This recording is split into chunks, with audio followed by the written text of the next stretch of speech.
break this to you, but I'm your dad. My dad is Bigfoot? Yep. Could my life get any worse? No.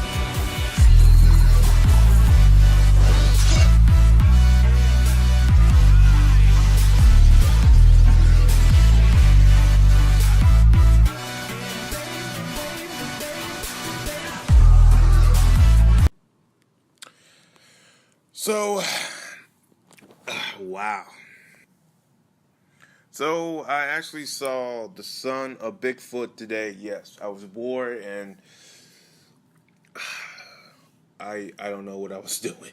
So, I saw The Son of Bigfoot and I decided to give you guys like a review, little mini review of it, and I found a trailer, so hopefully you guys got it in the intro, but this was not good.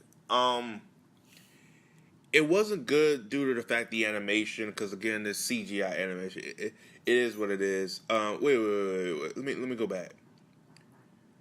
Rotten Tomato gave this an 88%. They lost their fucking mind. They're dumbasses. All right. Anyway, I'll say it's a fucking 50%. That's just my take on it. Pretty much, it's the title said it's The Son of Bigfoot. I'm gonna wrap it up in a quick video. So Bigfoot was a scientist who experimented on. He experimented on himself to make hair growth, and eventually it developed into some type of side effects. Or no. He was experiment, but then he left, and then he met his wife. By the way, his wife in here, she's pretty thick. She got some buns. You probably say, "What the hell?"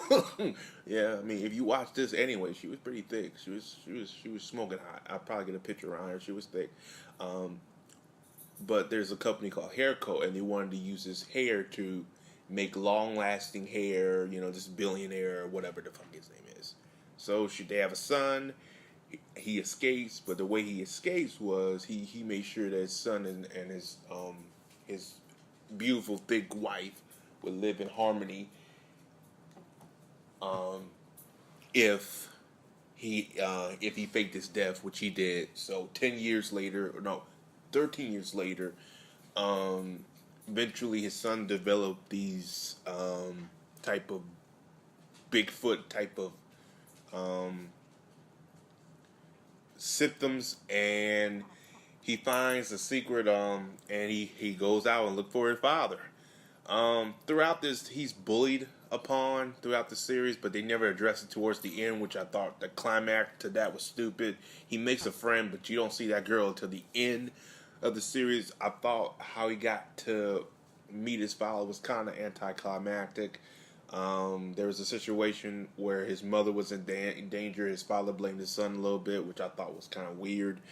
That's not a good approach. You should blame your son. You should try to protect your son. But in a way, his son was trying to protect him, which made no fucking sense. But then eventually, it went everywhere. It wasn't a bad film. It's just a film I would recommend. Like if somebody asked me, if you see it on Netflix, yeah, pop it in with the kiddos and watch it. It's in how long is it? It's an hour and 32 minutes, which is long, which is not that long for the film. You know. Hell, not long at all. But I think the biggest issue with it is a lot of things they set up in the film they don't address, and they try to address it later on, but it feels like it was they were rushing it in there. It felt like the film was going on and on. It felt like, oh, we need to address this because we don't have that much time for the budget, and they just failed to cut off. From what I'm reading, the budget itself cost $30 million. I think that's what it looked like, $30 million to make, which I'm looking at this film and I'm like, really? This cost $30 million, which I hope that's somewhat true. If so, someone pocket some money on this shit.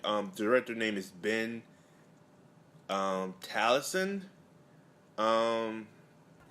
He's done other films before. He's done Robinson Crusoe. I never saw that one. I need to check that one out. That got negative reviews, so I'll have to give that a chance. The House of Magic, which I think that's on Netflix.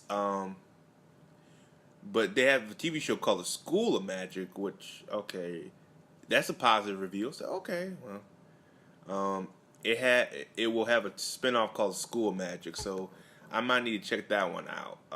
Mostly it's with talking animals, so I'll say okay. And then what else he did? He did the Turtle Tale 2. I don't know. I gotta ask my niece. She might have seen this shit. But I've seen some of them on Netflix. But yeah, most of these were done overseas, and then eventually it was dubbed over here in America. Some of the voice actors and stuff. But his first film he did was Fly Me to the Moon, which I remember seeing this back in 2008 when I was back in school. But yeah, it wasn't well received over here. But honestly, his film, The House of Magic, which was done in 2013, I might need to see that. I think I can pull it up either online. I don't think it's on Netflix, though. But in the United States, they call it The Thunder and The House of Magic. They don't call it The House of Magic. They call it The Thunder House of Magic, which probably deals with thunder, which, thank you, Tidal, for ruining it. But I'll check that out and review.